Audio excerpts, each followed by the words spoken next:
снег, серый лед на растрескавшейся земле, одеялом лоскутным на ней город в дорожной петле.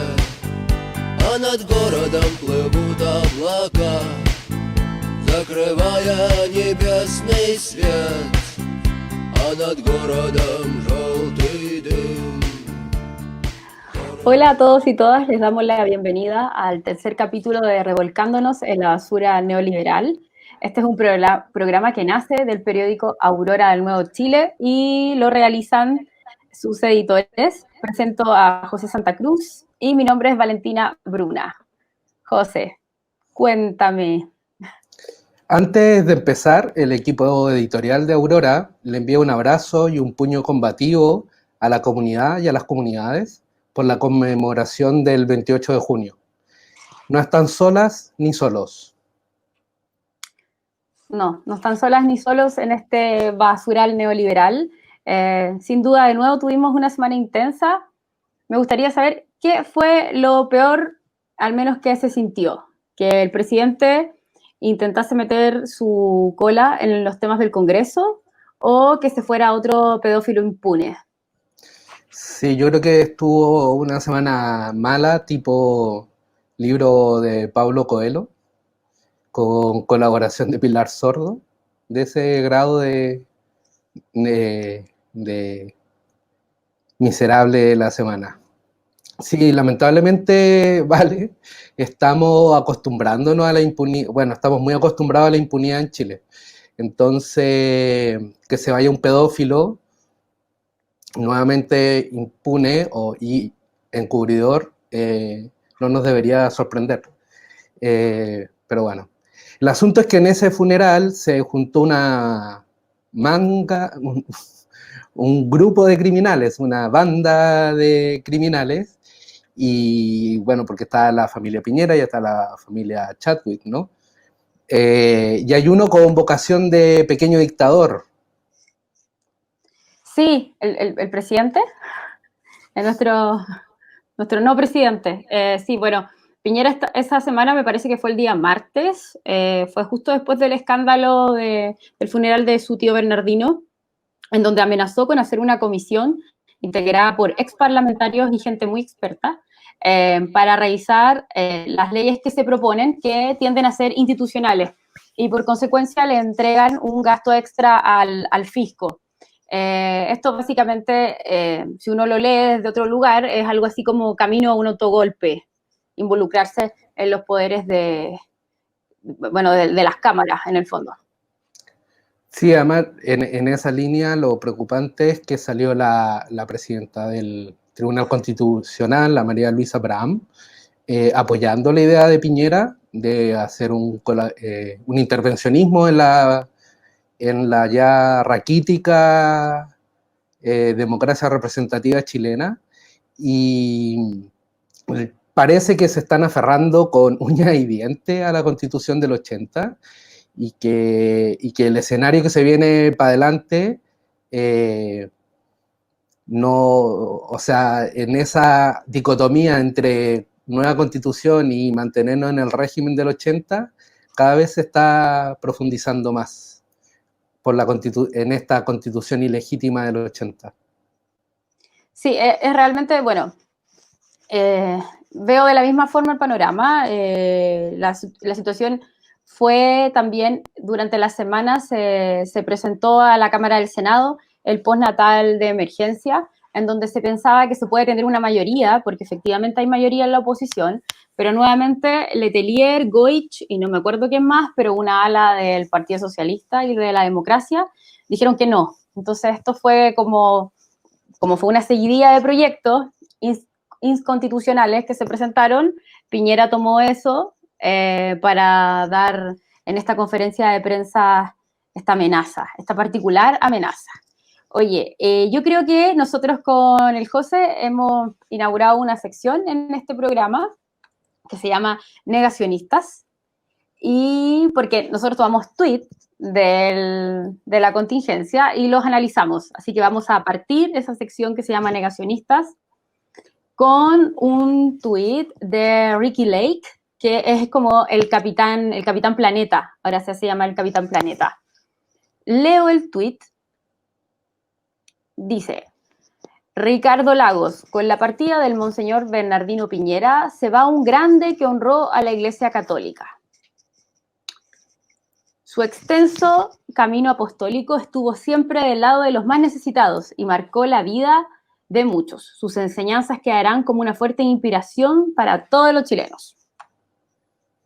Sí, este señor Ricardo Lago, que aparte de ser el padre ideológico de la corrupción estatal, cuando fue ministro de Obras Públicas en el gobierno de Frei, hijo, aparte de haber seguido el legado de Pinochet, poniendo su firma en la Constitución ilegítima para hacernos creer que Chile ya había cambiado y se había acabado la transición. Junto con eso, tuvo la brillante idea, o la tupez, de pintar de blanco la moneda, como si eso pudiese blanquear el golpe de Estado. Bueno, ahora ese señor, Ricky Lake, nos pone de ejemplo, de virtud, a un señor que ha sido acusado de encubrir al obispo Cox de abusos sexuales mientras estaban en La Serena, abuso sexual a niños, y además tenía el propio Bernardino un expediente abierto en el Vaticano por abuso sexual. Entonces, Ricardo Lago, desde el geriátrico de la democracia, nos quiere convencer que ese es el tipo de personas que deberíamos seguir las y los chilenos. Sí, un ejemplo de buen samaritano, tanto Ricardo Lagos como Bernardino Piñera. Yo también quería recordar que Bernardino Piñera ayudó a su sobrino, Sebastián, cuando este produjo el desfalco del banco de Talca, por ahí por la época de los 80. Lo ayudó a estar prófugo y luego también se comunicaron con Mónica Madariaga, personajes de aquella época inolvidables. Y luego de eso, Piñera salió sin condena y en el fondo los otros dos compañeros cómplices que tenía, creo que tuvieron condena. Me parece que tuvieron condena de 2 a 3 años. No estoy tan segura de eso. Pero ese es el tipo de personaje al cual Ricardo Lagos está haciendo mención. Sí, para mí es indignante esta naturalización de los abusos que hay en Chile, que se expresa de forma evidente en el Sename, pero que uno lo podría ampliar a una sociedad del abuso. Yo soy de la idea de que hay que dejar de seguir avalando este tipo de discursos que son de verdad negacionistas. Lagos está cada vez más parecido a una suerte de tío permanente de la democracia, al estilo Paul Schaeffer, para los que se quieran recordar o las que quieran recordarlo. Siguiendo con otra prócer de la democracia de los acuerdos de los 90, y que para mí claramente no está viviendo en nuestro mismo espacio-tiempo, leo a Mariana Elwin, @melwino, nos dice: un grande don Bernardino, fue amigo de mi padre, era sabio y amable, entendía el mundo de hoy. A los 105 años muere Bernardino Piñera, ex arzobispo emérito de La Serena. Y un par de días después, la propia Mariana Elwin dice un tuit que en el fondo la instala en esta idea de estar fuera del espacio-tiempo. Dice: las buenas noticias existen. Astrónomos descubren sistema planetario más cercano al sistema solar. No sé.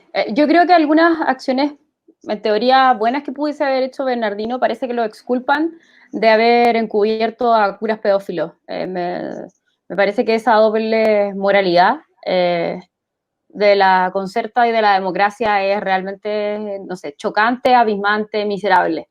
Creo que eso. Y creo que todos estos negacionistas, tanto Mariana Elwig como otros dinosaurios que estamos levantando, lo único que ayudan es a mantener un modelo que ha hecho, que ya nos viene demostrando hace muchísimo tiempo, que lo único que hace es precarizarnos. Eso creo, Pepe.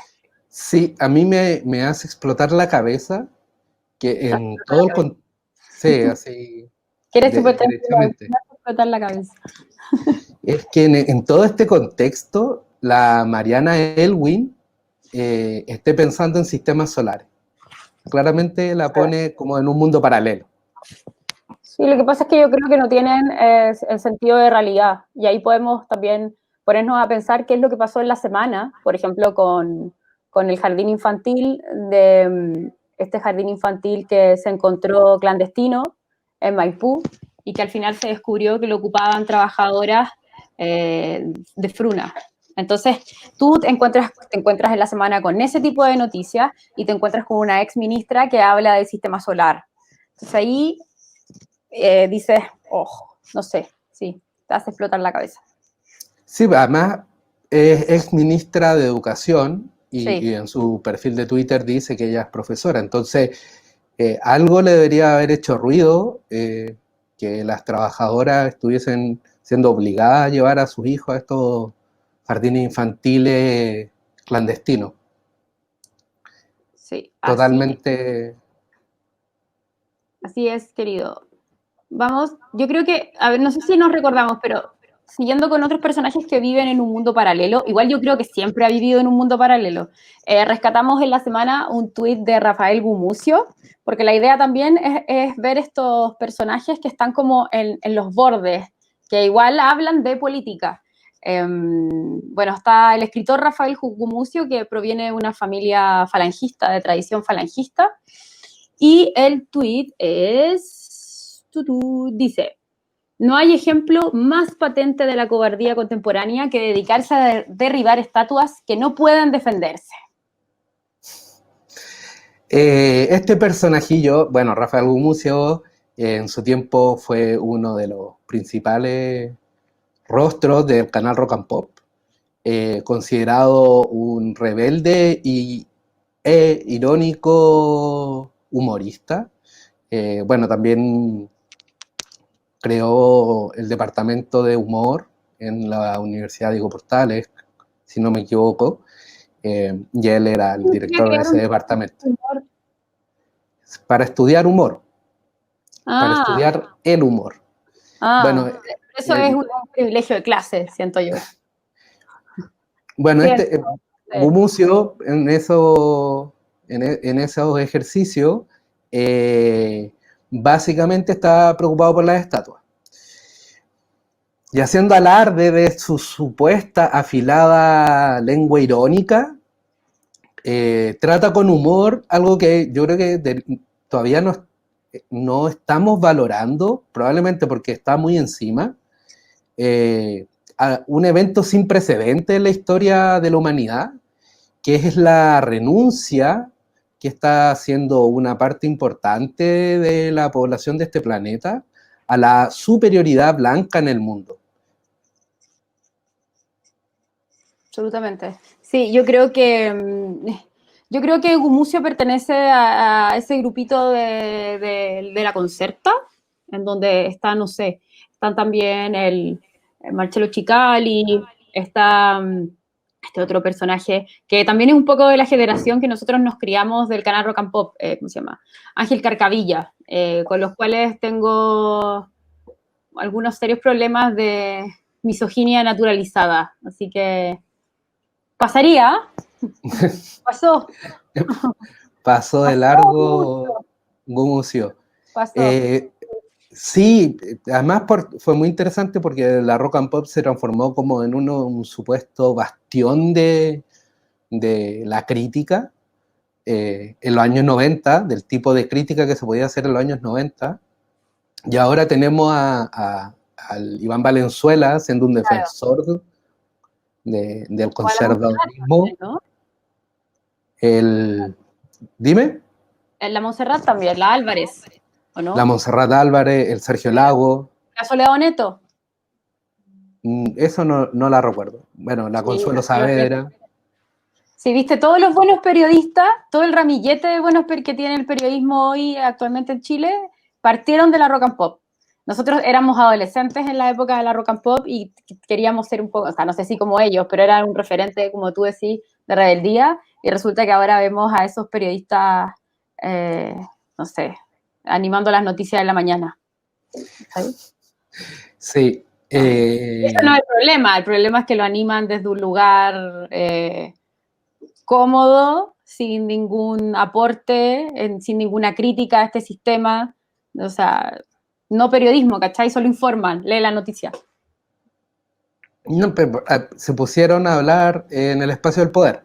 Mm.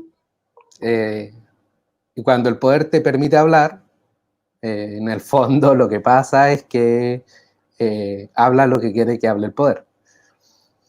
Sí, lo interesante del tuit de Gumucio es que lo podríamos conectar de forma curiosa, si se quiere, con un personajillo que tuvimos la semana pasada, como Jorge Chaulson, que también estuvo hablando de las estatuas y de lo indignado que estaba, y nos dedicamos un buen rato del programa anterior a hablarlo de Chaulson.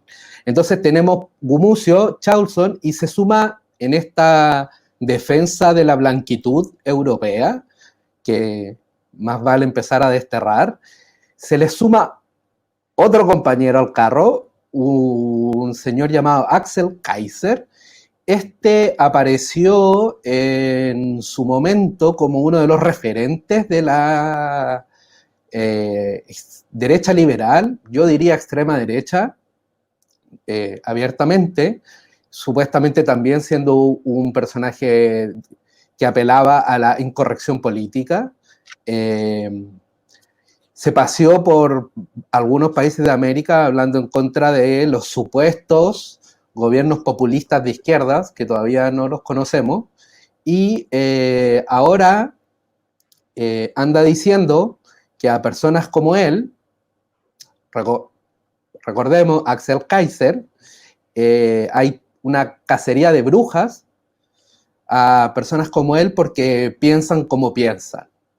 Bueno, en el tweet que elegimos, Axel Kaiser dice lo siguiente: el Imperial College London elimina el lema de 112 años de antigüedad en latín por resultarle ofensivo a estudiantes debido a su vínculo con el Imperio Británico. Ustedes juzguen. Hashtag Neoinquisición. Oye, yo tengo la ventaja de no conocer mucho a Axel Kaiser, este personaje. Tú me dijiste que estaba vinculado, era de los personajillos que levantaban a Cast. Me parece que hablar de Neo Inquisición, yo creo que aquí lo único interesante si hablamos de Inquisición es hablar, y si él habla de, por ejemplo, en otros textos como que se está haciendo una cacería de brujas hacia las personas que en el fondo piensan diferente. Entendamos que las personas que piensan diferente son los fascistas. O sea, si nosotros somos de un sector de izquierda o demócratas, quizás algunos de otros de nuestros amigos, algunos de nuestros amigos, y como ellos tienen ideas que son diferentes, que son ideas fascistas, ellos pretenden hacer como una comparación de cacería de brujas. Entonces yo lo único que rescato de esa frase es hacer una apología hacia las brujas, que me parece que hay que volver a, bueno, hay que levantar su profunda sabiduría y en el fondo entender por qué llegaron a la Inquisición. Además, la Inquisición fue un proceso que hasta la Iglesia Católica pidió disculpas. Entonces, que la Iglesia Católica te pida disculpas de un proceso es porque realmente fue grave. Que Axel Kaiser, este personaje, que yo no lo conozco, compare eso con la Inquisición, yo creo que, no sé, yo creo que ese es el nivel de intelectualidad de la gente que sigue al señor Cast. Sí, en ese escenario, el señor Kaiser está dentro de un movimiento global en que los que han tenido el poder hegemónico y discursivo toda la vida, es decir, los eurocéntricos, los y las blancas, heterosexuales, blancos, heterosexuales, etcétera, instalan este discurso de que son víctimas ahora de la corrección política porque no se les permite decir puto negro, no se les permite decir puto maricón. Porque ese es el tipo de personaje. No, porque no es tan bueno. Claro, y en un día como hoy, decirle justamente, cállate la boca, señor Axel Kaiser. Yo tengo una historia que habla, o sea, una anécdota no personal, sino que le ocurrió al señor Kaiser, que cuando gana Piñera, bueno, aquí hubo un exitismo muy grande en Chile de que al fin la derecha iba a gobernar por 200 años, como si no hubiese gobernado durante 200 años, y con algunas excepciones, evidentemente, y parpadeos en nuestra historia. Entonces empezaron a hacer una ronda de invitar a intelectuales de derecha.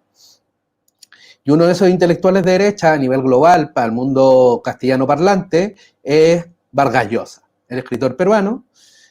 Y en esa conferencia, Vargas Llosa, que se ha declarado abiertamente liberal después de haber tenido un pasado corto, un poco rojillo, bueno, Vargas Llosa, que además es de la élite más alta de la sociedad peruana, bueno, están hablando y el señor Vargas Llosa, o sea, el señor Kaiser le dice al señor Vargas Llosa que la dictadura o la supuesta dictadura de Maduro era peor que la dictadura de Pinochet. Se generó un silencio, Vargas Llosa lo quedó mirando y lo paró en seco y le dijo, mira, nunca hay que relativizar la violación a los derechos humanos y no puedes comparar lo que ocurrió y lo que ha ocurrido en esos dos momentos históricos. Entonces, para que venga Vargas Llosa, que es una derecha liberal, a pararte y en el fondo ubicarte en la extrema derecha, habla del patetismo de señores como Axel Kaiser. Del patetismo de la intelectualidad de José Antonio Kast. A ubicar. Axel Kaiser, en parte del grupo intelectual de José Antonio Kast. Oye, yo creo que podríamos volver a nuestra querida República Neoliberal y en la semana se me ocurrió la brillante idea de prender la televisión. Yo ya no veo televisión después de un rato, como que después de 100 días de confinamiento no veo televisión, trato de informarme desde otro lugar. Bueno, y puse la televisión y apareció Desbordes, hablando cosas medianamente sensatas. Y en eso le respondió Carlos Larraín, en donde dice que no es un tuit propiamente tal, es una cuña de una entrevista, en donde dice, no votaré por Desbordes, está llevando a RN hacia la izquierda. Entonces, no sé. Sí, a ver, aquí nuevamente aparece el subcomandante Desbordes, esta suerte de adalid de la izquierda chilena. No, estamos siendo testigos de un delirio discursivo, un delirio ideológico de personajes de extrema derecha que se han cubierto durante años con la supuesta capa de ser derecha liberal y están en este delirio de que Desbordes, personas como Lavín, Juan José Osandón, son una suerte de izquierda radical, casi filomir, y que detrás de ellos vienen las masas de pobres a expropiarle sus pequeñas casas. Y a romper sus privilegios, y a romper el Estado, y a romper la patria, ¿y qué más? Y viene y a convertirse en Cuba y en Venezuela. ¿Qué otra cosa? Y que seamos todos terroristas y que vamos a destruir todas las democracias que hemos construido. Yo creo que este señor sufre, lo leí en Twitter, para no decir que yo estoy inventando palabras, no.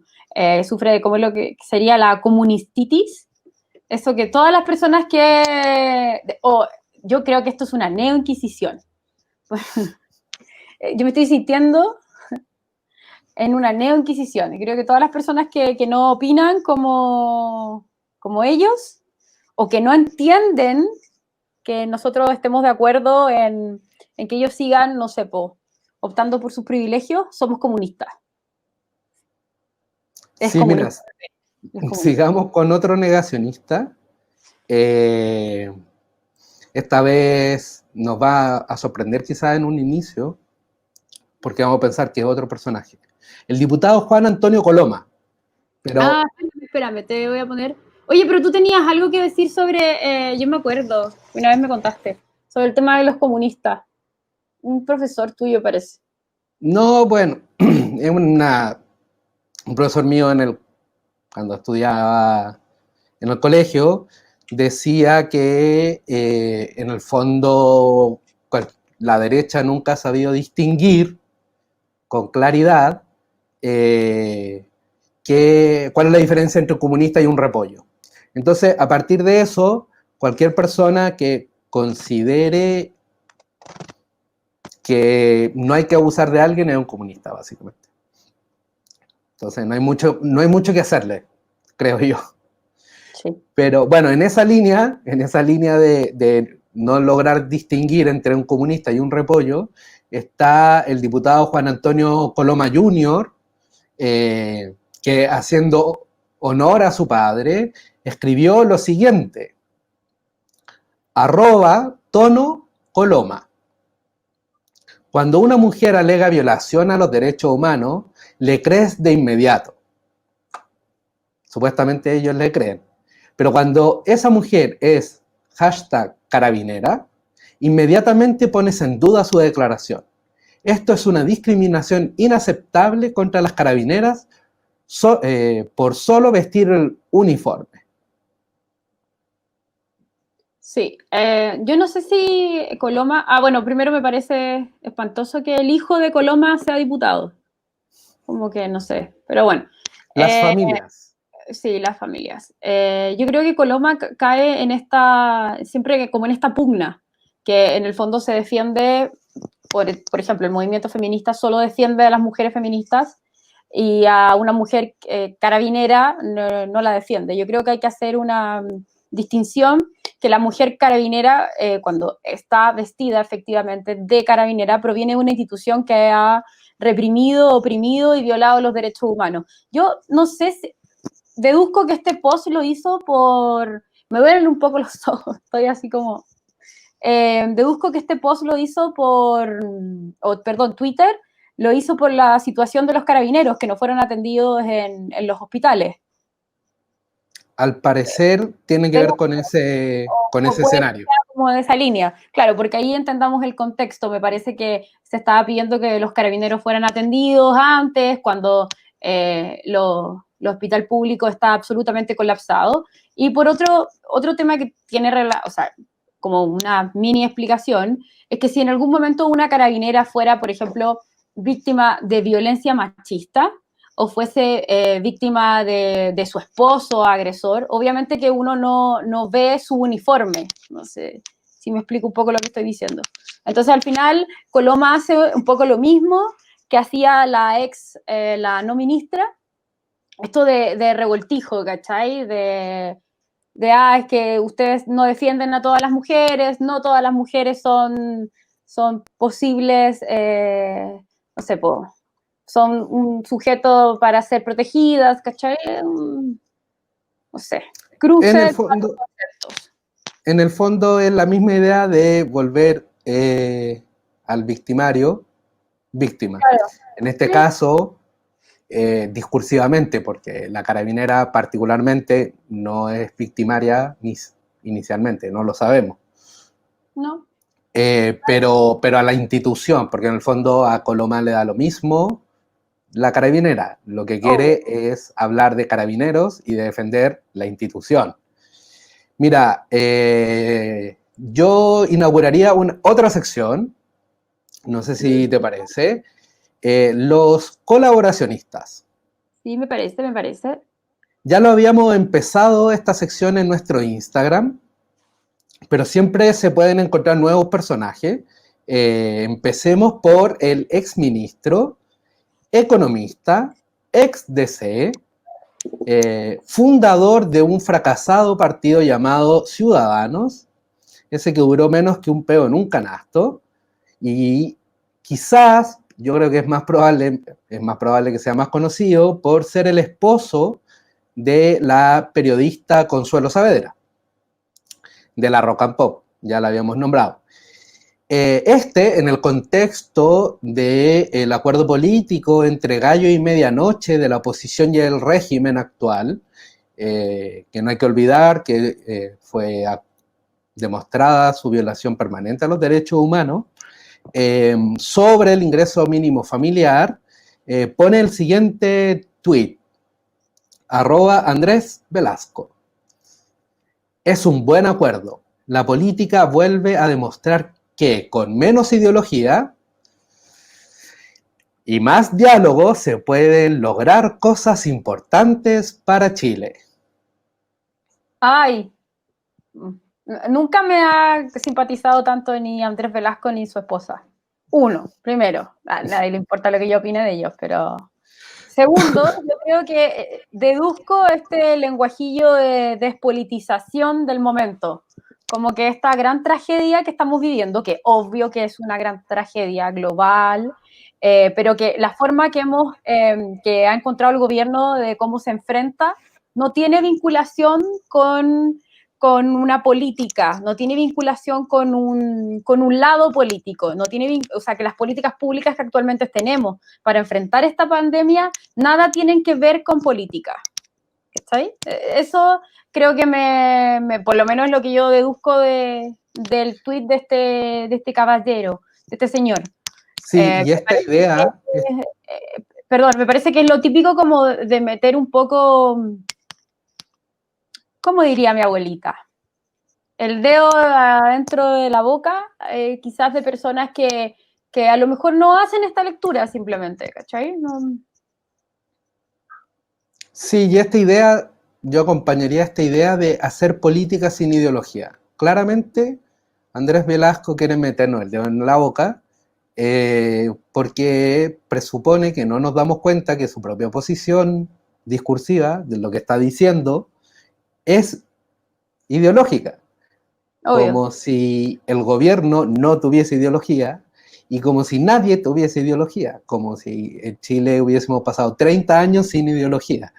Y sumado a eso, no le va a costar nada, personas parecidas a Velasco u otros, decir que existe esta campaña de la ideología de género. Entonces, todos estos discursos muy incoherentes. Bueno, yo sí creo que se está instalando a lo ancho de todo el espectro político esta idea de que hay que despolitizar la vida. En el fondo se vieron sobrepasados por la magnitud de lo que ocurrió en octubre y noviembre y diciembre y enero.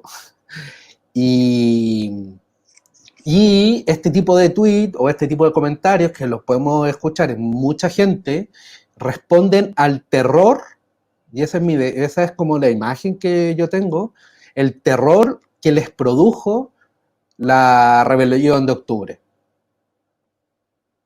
Sí, yo creo que... ¿Qué creo yo? Yo creo que básicamente siempre es lo mismo, es que las personas sigamos administrando este régimen y que sigamos en estos lugares sin mucha política para entender que en el fondo este modelo está bien. Solamente quizás hay que hacer un cambio de gestión, una que otra negociación, una cosa, algo chiquitito, pero que en el fondo no hay que hacer, no se apuesta a una transformación. Y yo obviamente también lo creo porque Andrés Velasco y el próximo personaje que viene pertenecen en definitiva a lo que nosotros en Aurora llamamos a esta casta política. Un poco más falangista que los otros, pero finalmente la misma mierda, iba a decir, la misma basura. Oye, vamos a traer otro personaje que no sé si es tan conocido, que se llama, hablando de casta política, Oscar Larrañaga. ¿Lo dije bien? Puede que sí, ¿cierto? Oscar Larranderreche. Él es economista, es curioso porque es socialista, demócrata, liberal, comunitario y profesor de economía. Bueno, Larranderreche dice: recomendación amistosa hacia el ministro de Salud: no perder el tiempo en relegitimar lo que pasó y concentrarse en lo que viene. Su responsabilidad es hacia la salud y la vida de los chilenos, no hacia la reputación de su antecesor. Use bien su capital político. Ahí está. Ahí está. Ahí está. Vamos en esta tendencia generalizada a olvidar lo que pasó en octubre hasta ahora.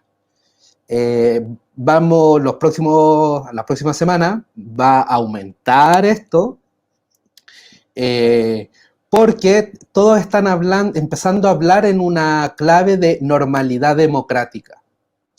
Han normalizado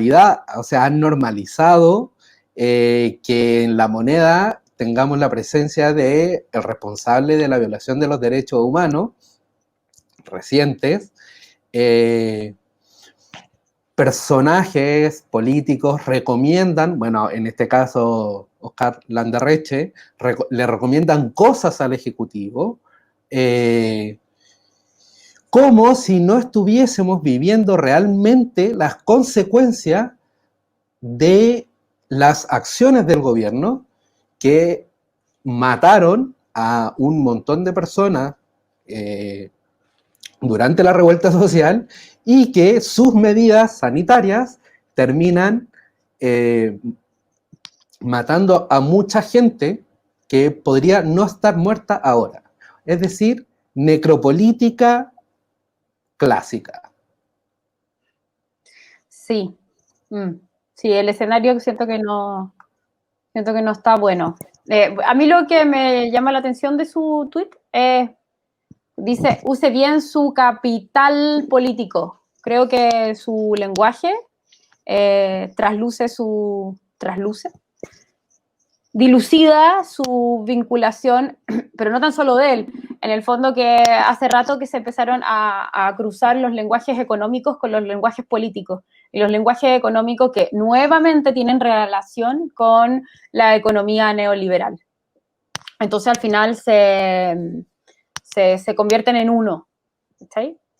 Como cuando tú escuchas a Juan Sutil y sientes que Juan Sutil gobierna con Piñera. Entonces, estos lenguajes como del empresariado, de la economía, todo en uno. Cuando en realidad deberían hablarle a las mayorías sociales, no, le hablan al empresariado. Entonces hablan de capital económico al ministro chiquitito que tenemos de salud. Que en el fondo es lo mismo que está tratando de hacer la casta política, cuando hoy día un grupo de supuestos progres, que ya tenemos su sección para ellos también, le mandan una misiva o se juntan con el ministro Blumel, entre ellos Javier Parada y otros personajes de esa índole, Sí. para empezar a redactar una nueva constitución. Es decir, mejor saltémonos de una la convención constituyente y empecemos a redactarla ahora entre nosotras y nosotros.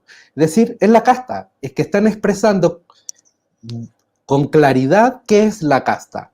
Da lo mismo sus ideas políticas, todos forman parte de un mismo grupo, que van a los mismos colegios, que viven en las mismas comunas, que transitan en los mismos lugares, visitan los mismos países de vacaciones, y van a los mismos lugares en esos países, obviamente, y se mandan recomendaciones.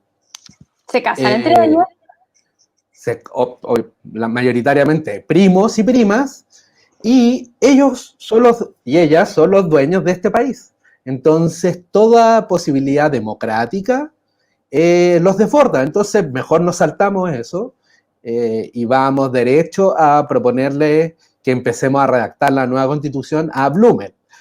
En fin. Mira, siguiendo con esta nueva generación de colaboracionistas, si se quiere, ya que hablé de la parada, ¿Qué vamos a hacer abramos, sí, abramos esta nueva sección ¿La presento yo o la Progre, presento? Progretongos. Ah, Preséntala. Progretongos.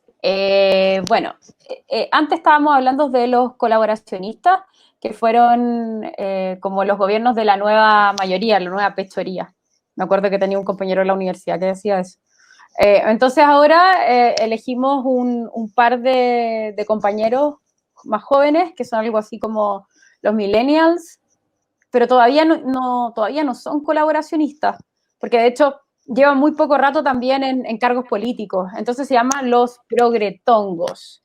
Y entre ellos elegimos un tuit de un diputado del Frente Amplio que se llama Gonzalo Vinter. Dice, el gobierno renuncia a conducir políticamente la sociedad y pasa solamente a gestionar los intereses políticos del gran empresariado. ¿Qué más se puede decir del Frente Amplio? Yo creo que sus diputados y sus diputadas están como en una campaña de superarse a sí mismos. Convergencia Social, que en teoría es el ala de izquierda de RD. Está bien eso, ojo, el área de izquierda de RD. Sí, está ala de izquierda, supuesta. Los radicales de RD. Y después de haber renunciado completamente a tratar de establecer algún vínculo, algún espacio de diálogo con lo que está ocurriendo en las calles y en los territorios, sale diciendo esto el señor Winter, me lo diga Velasco yo lo podría entender, pero que supuestamente si te dices que eres de izquierda, hacer como que en Chile no pasó nada y llamar al gobierno a que conduzca, un gobierno ilegítimo, un gobierno, recordemos, que violó los derechos humanos, que ha reprimido, que nos lleva en un toque de queda eterno, que le pida que conduzca políticamente a la sociedad, me parece de un nivel de no entendimiento del conflicto social real. Creo que no, el señor Winter, yo no lo conozco, no entiende nada, y es muy preocupante, y en el fondo nos siguen legitimando a este gobierno. Me supera totalmente su forma naif de entender la política, totalmente. Sí, estaba revisando como las noticias. Oye, sí, sí, a mí también me supera. Y como es ingenuidad, no sé, cómo es. Solo recuerdo que alguna vez en algún evento feminista, como que llegó Winter a apoyarnos y habló y habla como el gato silvestre. Pucha, yo sé que no es aporte de eso de análisis político, no es muy análisis político eso, pero no sé, a mí yo creo que el Frente Amplio obviamente ya perdió su oportunidad de, bueno, yo creo que nunca les interesó en ser representantes de las mayorías sociales. También recuerdo que Winter ganó con una cantidad de votantes que fue como 5.000 y algo. Bueno, ahí voy a recomendar una columna que escribió J. Santa Cruz en El Mostrador el año 2017, si la pueden buscar. Vamos a dejar el link en nuestra bio de Instagram. La columna se llama algo así como La crisis demográfica de la política, cada diputado en su estadio. Y ahí el señor Santa Cruz, me acuerdo que hablabas de que Winter, como todos los votantes de Winter, eran algo así como el estadio de Valdivia, que aquí en Santiago sería como que todos los votantes de Winter caen en el estadio de San Bernardo. Entonces yo creo que ese es el grupo de personas a las cuales a las cuales se ven, no sé, apoyan a Winter. O sea, en el fondo lo que a mí me pasa con muchos de estas diputadas y diputados es que están desconectados con sus territorios y que por ende se olvidan de su capital político, usando la palabra de Velasco, real. sea, No, Winter, si no hubiese ido en la lista de Giorgio Jackson, no hubiese salido claro, nunca. no. No. Sí, yo creo que están aferrados a esta normalidad democrática, porque si no, no existen. En el fondo, el Frente Amplio, RD y Convergencia Social particularmente, quedaron fuera de línea, fuera de juego después del conflicto social. Se trataron, sobre todo después de la firma del acuerdo, se han tratado de amarrar lo más posible ahí para mantenerse vivos políticamente. Y niegan una y otra vez que la revuelta social fue contra toda la institucionalidad del régimen del 80, incluso la que ellos tratan de sostener ahora. O sea, en el fondo las cenizas del Frente Amplio están agarrando con todo al sistema para poder hacer algo de política, porque si no, no saben hacer políticas si no es en las universidades, y que eso lo trasladaron al Congreso. Hay un cero desafío político real al gobierno, una cero lucha por el poder real, que en el fondo nos quieren convencer, y en eso también está otro diputado como Gabriel Boric, que son grandes mujeres y grandes hombres con responsabilidad de Estado que en una pandemia no van a hacer política. Sí, estoy muy de acuerdo. No sé. Sí, estoy muy de acuerdo. No, creo que ya agregar comentarios sobre este grupo joven de parlamentarios no creo que sume. Es más, yo creo que no sé si es tanto de interés de las personas. Yo creo que en general las mayorías sociales ya entendieron, las mayorías sociales. Hombres y mujeres, muchos espacios, incluso, por lo menos donde yo estoy haciendo trabajo o donde se hace trabajo político, ya se entiende que es el Frente Amplio, en el fondo. No creo que haya como mayor confusión. Bueno, en nuestra búsqueda de tweets volvimos a llegar a un personaje que lo tuvimos las 2 semanas, no, porque no lo hacemos toda la semana este programa. En los 2 últimos capítulos, porque no tenemos tanto tiempo. Los 2 últimos capítulos, que es Jorge Chauson, y de verdad nos caímos un poco de poto, ¿puede ser? No, así fue. Totalmente. Fue impactante su grado. Creo que. No sé qué onda, en serio. Yo creo que esto, Pepe, hay que invitarlo a un programa. No, que no invitarlo sé. para que hable.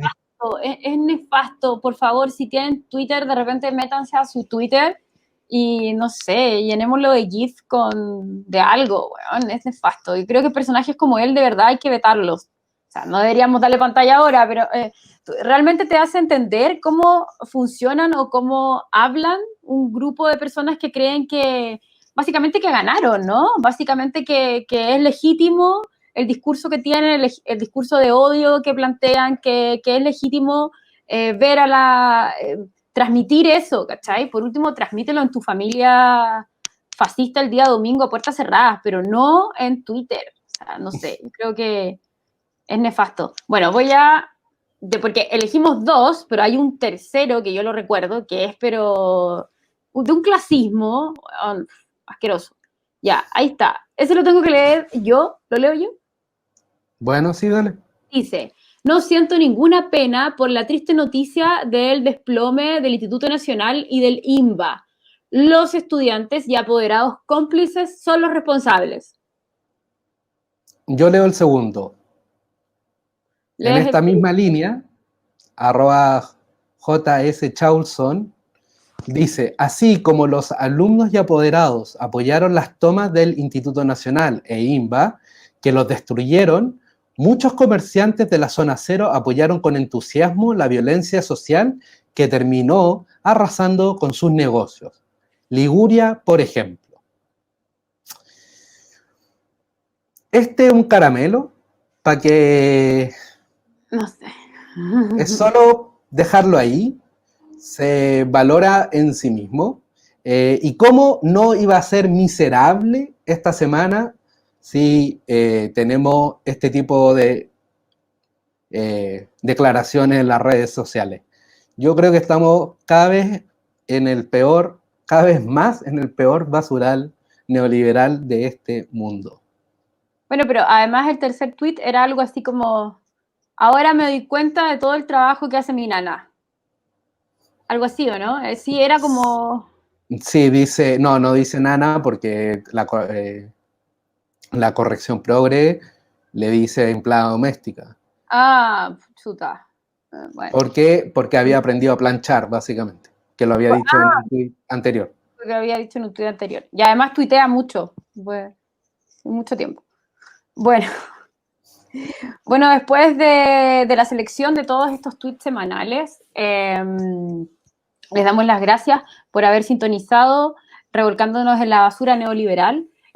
Los invitamos, no sé si a seguir, porque seguir es como de influencers o de youtubers. Nosotros no somos tan populares como ellos, sino que a revisar nuestras redes sociales, sobre todo Instagram y Facebook, sobre todo Instagram, en donde estamos más activos, publicando todos los días, publicando columnas, publicando análisis, publicando fotografías también de diferentes artistas que encontramos por ahí en las redes. Y eso, y invitarlos a la otra semana, quizás en este mismo horario, a nuestro programa Buenas noches, República Neoliberal, que es el programa editorial del periódico Aurora del Nuevo Chile, en donde ahí estamos igual más serios, más reflexivos. En la edición pasada fue una compañera de la Red de Mujeres Mapuche. Esta otra semana probablemente, no sé si vayamos a tener o no invitados, pero en capítulos que siguen probablemente sí tengamos invitados o invitadas. Pero eso, dejarlos que nos acompañen en esta aventura y que también este programa lo puedan escuchar en la versión podcast en Spotify, como está apareciendo en el reel del GC. Por mi parte me despido, José. Que tengas una muy buena semana en este basural. Bueno, vale, gracias. Espero que sea sobrellevar una semana más. Sí, las dejamos y los dejamos invitados para el próximo domingo. Probablemente sea un programa editorial sobre el fracaso del no o el fracaso de la transición. Y nada, como siempre, para despedir, que ya lo está siendo costumbre, sororidad, dignidad y solidaridad. Hasta una próxima vez. Chau, chau. Белый снег, серый лед на растрескавшейся земле, одеялом лоскутным на ней город дорожный.